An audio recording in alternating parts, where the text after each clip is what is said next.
and welcome to Season 3, Episode 9 of Things Fall Apart from the Human Restoration Project. My name is Chris, and I'm a digital art and media educator in Springfield, Ohio. Before we dive in, I'd like to give a shout out to 3 of our Patreon supporters, Paul Wan, Lisa Biber, and Jenny Lucas. Thank you for your support. If you want to learn more about the Human Restoration Project, as well as view our free resources and research compilation, please visit us at humanrestorationproject.org and follow us on Twitter at HumResPro. Today, we're with Cornelius Minor. Cornelius is author of We Got This, Equity, Access, and the Quest to Be Who Our Students Need Us to Be. And he works as a leader in supporting equitable literacy reform across the world. Prior to this work, Cornelius was a middle school language arts instructor in Brooklyn. And we've recommended We've Got This as our July book of the month, and I'm really excited to talk about all the important ideas presented in this work. Teachers and students remember people who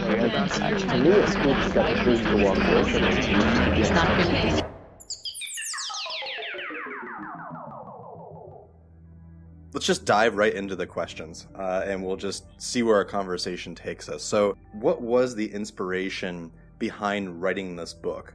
Wow, well, there were several, actually, and I think I've got to give just like big love to my editor, Holly, who is perhaps one of the most brilliant people on the planet.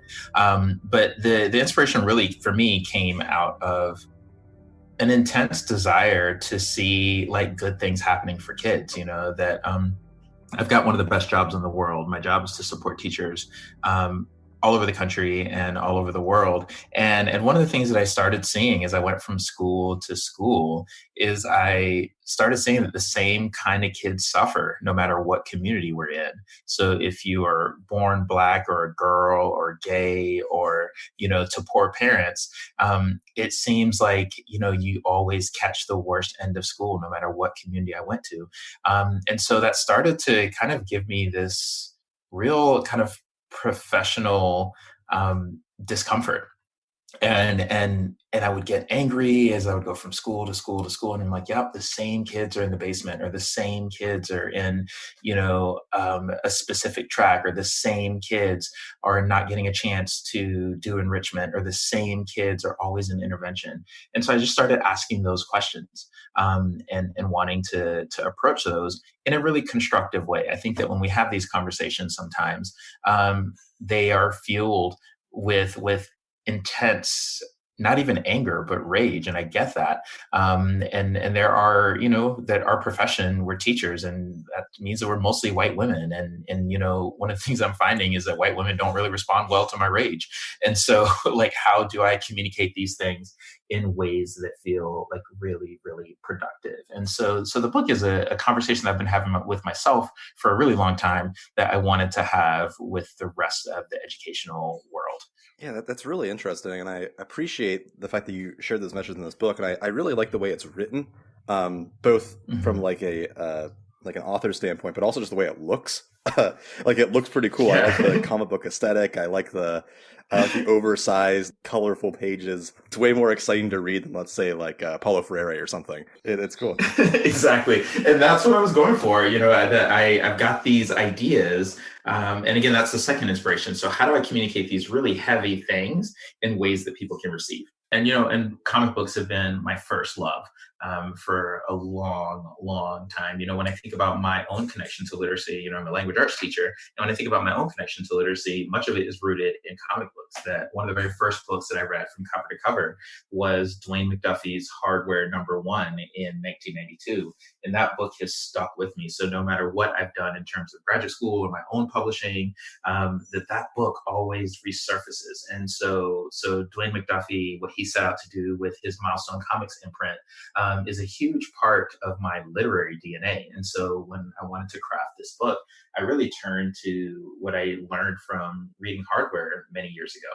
Yeah, and let's talk a little bit about how this fits into the classroom and what this looks like. So you talk a lot in the book about the fact that this is a very oppressive system. Yes. And the work that we're doing as educators is inherently political. Mm-hmm. So how do you then balance between knowing that you're trying to push this anti-oppressive dogma or narrative when you're still working within the system itself? And that's a really huge, huge thing that I think about all the time, that, the United States is empire when you think about it in many ways, and that the function of education in empire is actually not to liberate, but it's to homogenize. It Sure. is to indoctrinate you into the ways of the empire. And so when we think about Rome, like school is where you learned how to be a productive member contributing to empire. And we know that empire works when a few people hold many of the resources. And so one of the things that school does is it puts you in your place. That when you think about capitalism, capitalism needs a loser. That you cannot have the uber rich if you do not create a class of the paycheck to paycheck. And so really looking at the function of school historically in the United States has been really important for me. Even when we think about when we use the term education, but one question that I often ask is education for who?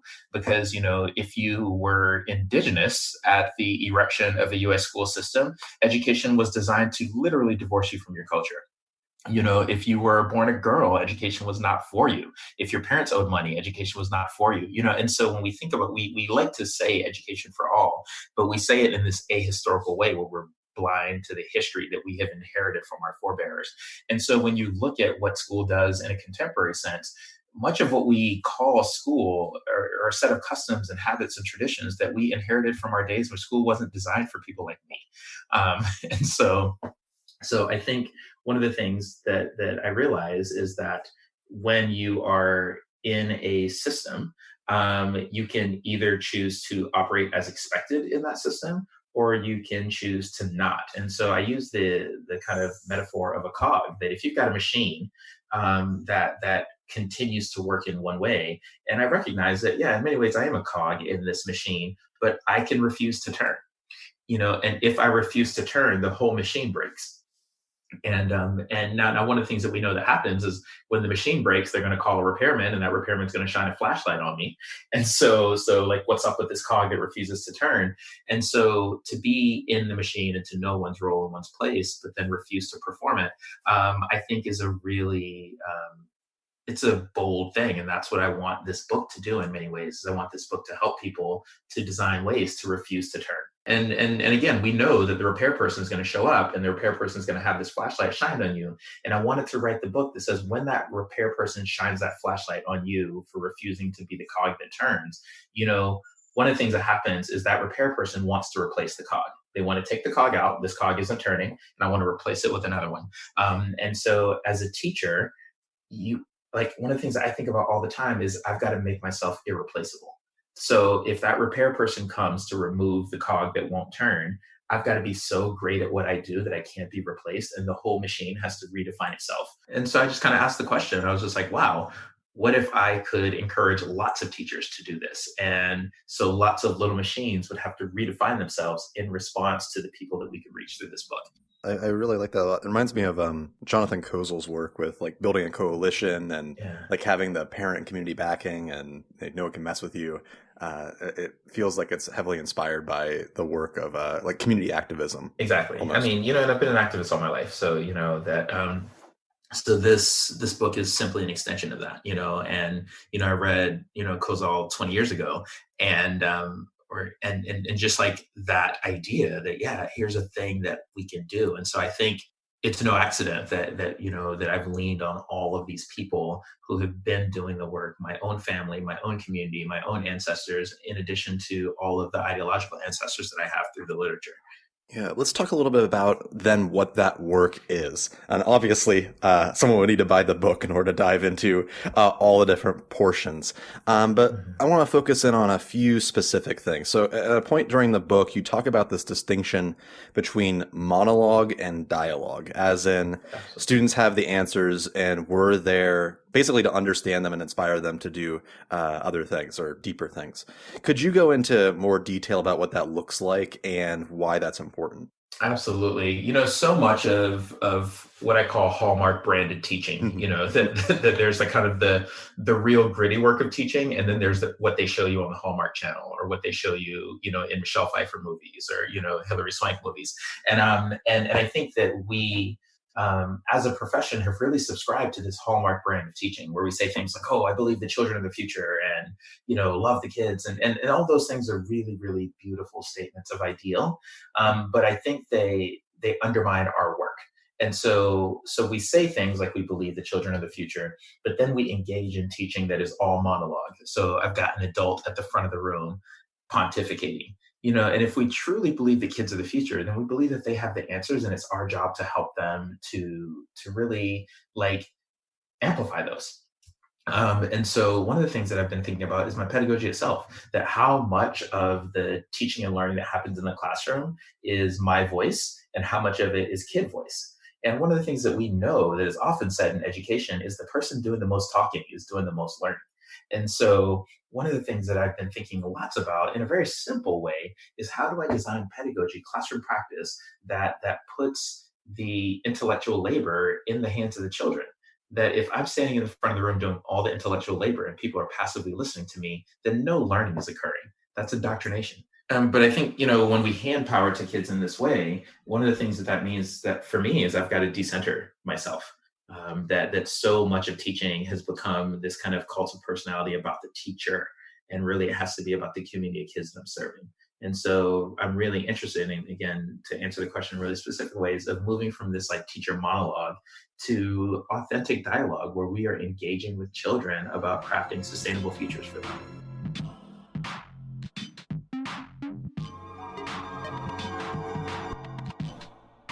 I hope you're enjoying the podcast thus far. I sincerely appreciate you listening in. And if you enjoy the work, please head over to humanrestorationproject.org to find our free resources and wealth of writings. And then, if you think we should keep going, take a gander at our Patreon page. For $1 a month, you'll receive a professional, print-ready electronic magazine of our work every 2 months.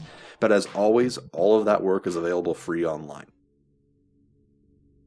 I really like this idea of talking about like banal statements in education. Like I've spoken about in the past on this podcast as well, like through blogging, just talking about the idea at a conference or something, or in a teacher workroom, after there's like even like a hint of disagreement amongst people, there's this idea like, oh, well, we're all doing what's best for kids because we all love and care about kids. But that's not really true. I mean, there are plenty of teachers that think they might be doing the right thing, or maybe they're not at all. I mean, I think that these kind of conversations are important, that we get a little bit uncomfortable every now and then and really examining our own practice, because obviously there are a lot of serious problems in education that are going unaddressed. And kind of building off that exact point, I want to talk about, because this is a kind of a happening topic right now with all the different like ed conferences going on, as well as kind of how education is shifting towards a certain type of PD model. Basically, what worries do you have about the current education market? So hinting at basically, maybe a few pirates, or something of that nature. Yeah, and I love the idea that you use the term market. I think it's exactly that. That's the problem. One of the things that I like to separate in my work is there is education the profession, and there is education the industry. And the profession is what I know and what I love, and it's the people that stay up late with me to craft lesson plans. It's the people that get up early with me to like go to soccer practice with the kids at 7 a.m. That's education the profession. But then there's education the industry, and education the industry is disaster capitalism. It's like, how do we create problems and then ensure that those problems never go away so that we can profit from attempting to solve them. So it's this idea that when we create standardized tests that are culturally biased and ill-suited to measuring a kid's true worth as a human, when we create these tests, we are creating a class of people who will fail them. And when we create a class of people who will fail them, we get to profit off of all the materials. And so it goes back to this idea that there's the money is never in the cure. The money is in treatment. That we know how to teach literacy, and we know how to teach literacy well, and we know that teaching literacy well is relational. I studied Don Graves, so that we know that you got to sit next to kids, and you got to care about kids, and you got to be like tuned into their communities, into their needs, into their voices. We know that, and we can do that for every kid. We put people on the moon. So we can deliver solid literacy to every kid, but it behooves the industry to not do so, because now I can sell you intervention plans, and now I can sell you workbooks, and now I can sell you conferences that promise to be cure-alls. And so So absolutely, I am in love with education, and I have serious, serious, serious misgivings about education industry. Going right off of that too, my favorite line probably in the entire book is when you start talking about this idea of classroom cool. It reminds me of I wish I'll Mhm. probably link it in the show notes, but there was a blog I read that was someone who's a teacher talking about how the number one feedback that they get from kids was the fact that they were quote unquote laid back Mhm. or like a cool teacher. Mhm. And I like how you lay it out in the book on what exactly that means. Mhm. As in it's not this performative person that goes up and is super zany and weird and like captures all this attention, but it's more about the relationships that you build. Absolutely. So how do you go about kind of shifting the focus from classroom control or putting on a show to making more connective moments with your students? And it's really that idea. It starts with shifting the conversation again. So that the traditional notions of classroom cool means that I need a shtick or a gimmick, that I got to show up and put on a show. Which we can all do. But Mhm. but to really think about cool in the sense of kids trust me, kids believe in me. And one of the things that we know about basic relationship building is you trust people who listen to you, and you trust people who act on what they hear. And so if I make a demonstrative effort to hear kids and then to craft the kinds of classroom experiences that reflect what I've heard, kids trust me more. And so if you tell me, like, I had a conversation with a kid the other day. Actually, I was talking to him about like how he's going to spend his summer, and he happened to mention that he was going to be traveling to a Pokemon tournament to play Pokemon cards. And I thought that was a really cool way to spend your summer. So I asked him a few questions Sure. about it. And then the next day, I was wrapping up some things in science. And when I used the term evolution, I just kind of happened to drop in the appositive phrase like Pokemon. And that kid sat up straight and so I'm talking about evolution. I make a reference to Pokemon just because he told me the day before, and and like in that moment, in his eyes, what I could see is like, this guy hears me, And so, do I have to know how to name all 150 original Pokemon? No. Do I have to know how to play the card game? No. But do I have to listen to a kid when they talk about what's important to them and what they value? Absolutely. And then when I find little ways to connect what I'm doing every day to what they value, that's the Yeah, and you talk in the book too win. Mhm. about building spaces to make that happen as well. As Absolutely. in, like you talk about, it doesn't have to be formal; it could be informal. Could you talk a little bit about this idea of the classroom meeting? Certainly, like I am always meeting with kids, in the way that, I learned this from, I had a physician that she would talk to me, I'd go to see her, about every year for my annual checkup. And she would come get me in the waiting room and we would chat. She was like, "Oh, what are you doing there? I see you're wearing a soccer jersey. Have you played any good games lately?" And she would talk to me about like, like my shoes and like just, small talk, I thought. But then Hmm. we would go back to the exam room and she would say things like, "Okay, so you played 3 soccer games in the last week." And I'm like, "How did you know that?" And she was like, "Well, when you're talking about your jersey, you happen to mention that you were in a game on Thursday." And so she would have these ways of like getting information from me, but in these really kind of, to use the term, laid back and cool ways where I had no idea she was assessing, my physical health by making small talk. And I remember being so envious of how much information she was able to collect about me in a short amount of time. And so I stole that from her. And I was like, I want to be able to do that with kids in my classroom.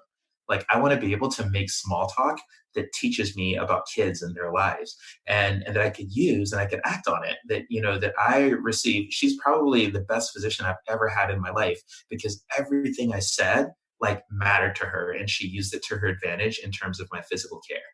Um, and so I would just really wanted to ask the question, how could I be that as a teacher? How could I listen to them in a way where everything they say like becomes part of how I take good intellectual care of them? And so meetings, the classroom meetings are just a really informal way to do that. That I'll bring up topics just because I want to hear kids' responses to them. And I want to hear kind of their disposition, and I want to see if they get excited when they talk about that thing, or I want to see if they get scared or angry when they talk about that thing, because that informs like what I can bring into the classroom. That informs how I can teach. I really like all the ideas because most of them are, I mean, a lot of this stuff is common sense to an extent, Yeah. but it's laid out in a way where it feels very scientific. So what I mean by that is like you have like a lot of like flow charts and like things where it's just you're organizing your thoughts in a way that makes sense without necessarily reinventing the wheel. Yeah. And, it is scientific. People have studied relationships. I draw a lot Sure. from, the neuroscientist David Rock, and I draw a lot from, what we know about behavioral science, Piaget and, development, so I draw a lot from, you know, people's thinking about this. But you're right, it is common sense that if you listen to people, they respond. And so then how can I be really strategic in my listening is what I wanted the book to do. If I, show people that I heard them through my teaching and through my being, then they're more likely to work hard for me. So how can I demonstrate this in the book? And so those are really big questions for me. And one of the things, again, to resist this idea of market, I wanted to do things in the book that were free. So many books are setups for you to buy more stuff. And so I'm going to write about this thing in the book, but then you're going to have to buy like the companion workbook, and then you're going to have to pay for the, other thing. And so it was really important to me that all the resources in the book be free. And so if you go online, like all the stuff associated with this book is free, from podcasts to videos to like printable materials. Because like, you're right, this is the wisdom that our grandparents handed us. Like, this doesn't belong to anyone. It's what we've always known about children. And so in many ways, for me, it's a return to who we once were as educators, in a more inclusive way.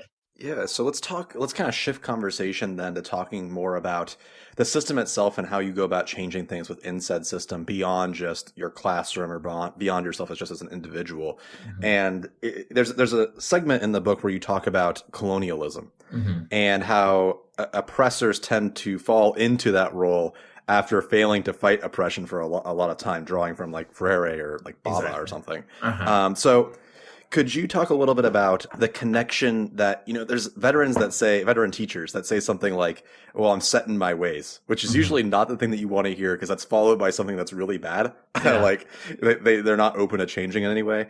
What advice then do you have for bringing those potentially jaded educators back into that radical change that they might have felt before? Yeah. One of the things, and again, this goes back to my physician, I should probably credit her in much of my research.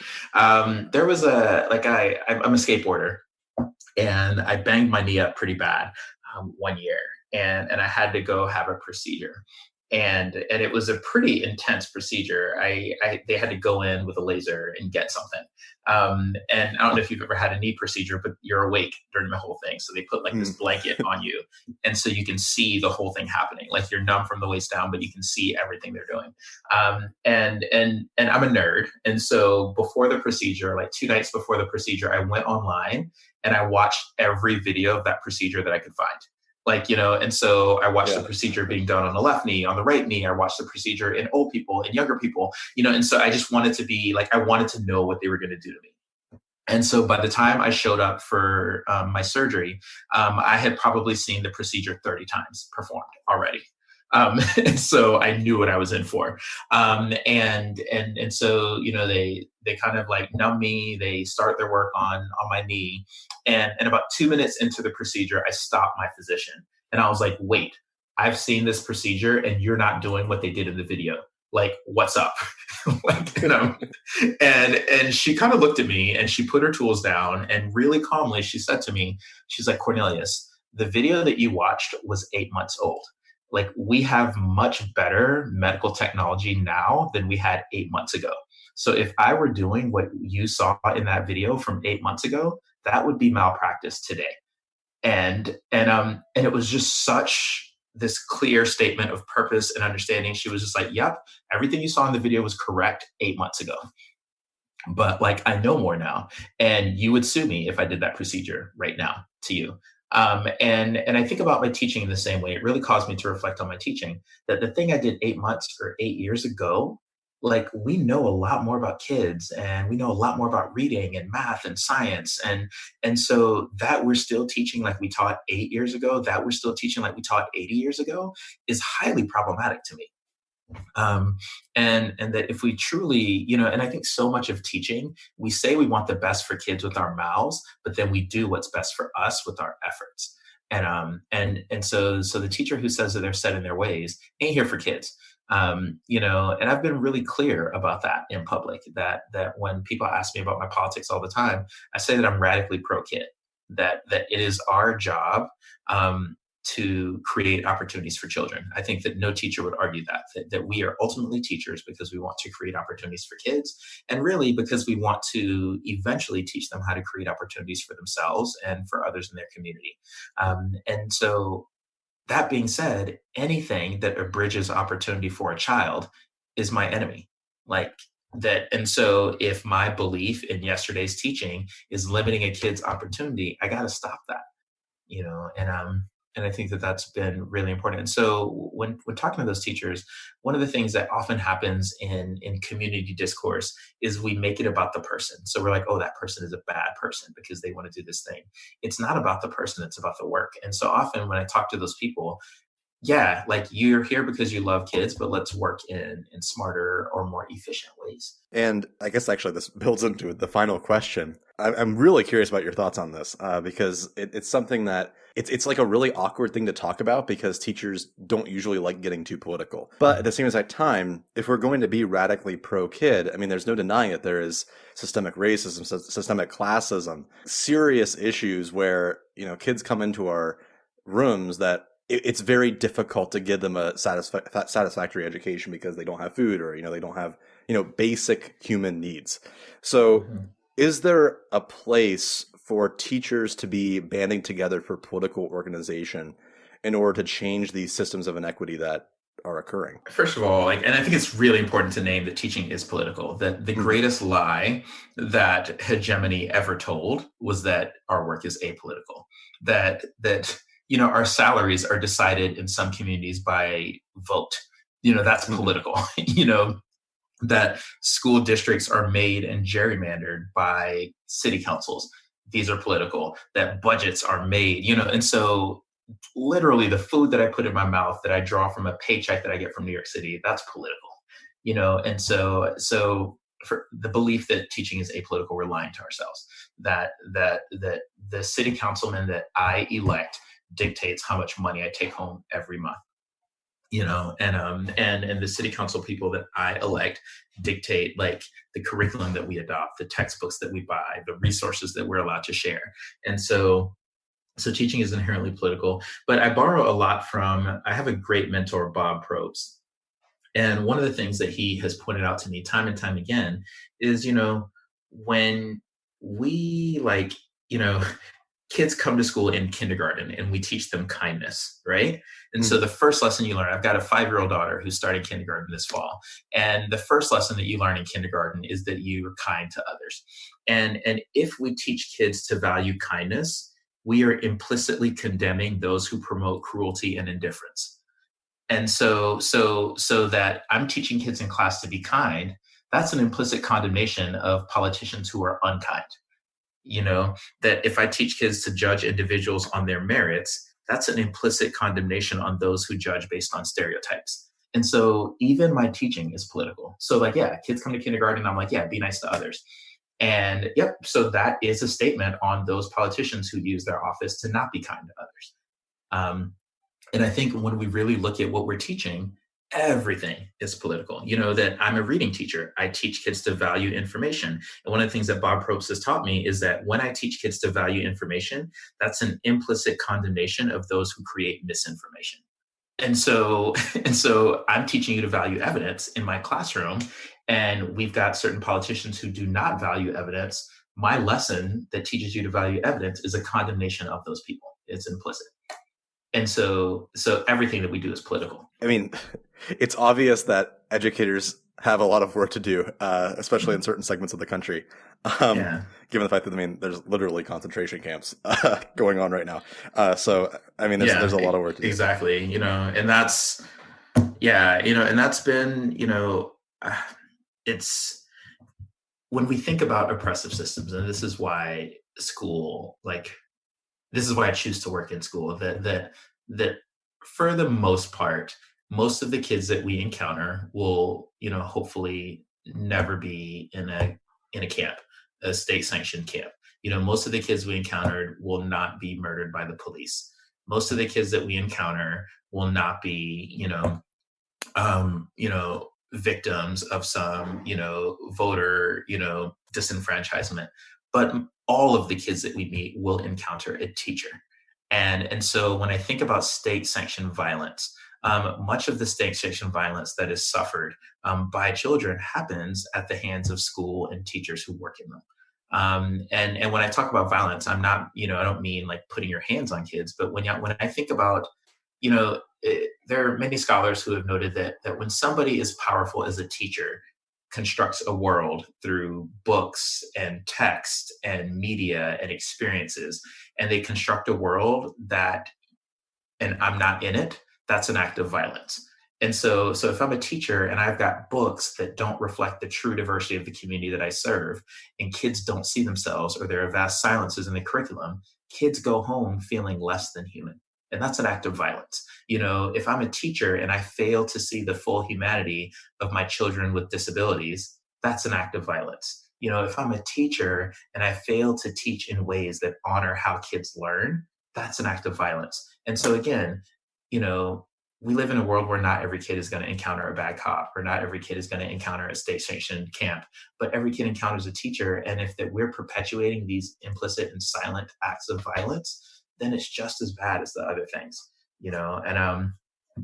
that when we think about just like the human condition, one of the things that we know from Piaget is that people are born with like infinite capacity to learn and to grow and to care about things and to be curious. But through school and schooling, people become less curious over time. That's violence. And that's a direct result of the kind of institutionalization that we do to people when they enter our doors.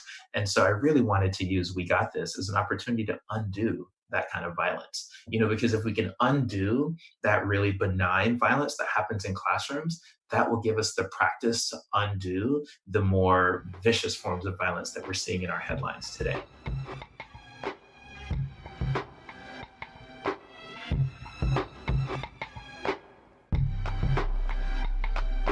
Thank you again for listening to Things Fall Apart from the Human Restoration Project.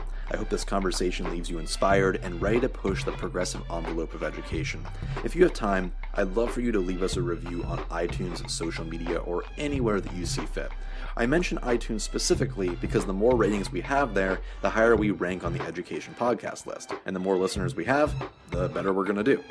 We can't do this without you, and I'm humbled by the opportunity to help broadcast this message to as many people as we possibly can. And we've grown so much, our average unique podcast listener number has jumped from maybe 200 to 300 an episode to over 2,000 in the last year. And our website traffic is up 10,000% in the last 3 months, and our Patreon supporters continue to climb. So let's push forward together and restore humanity.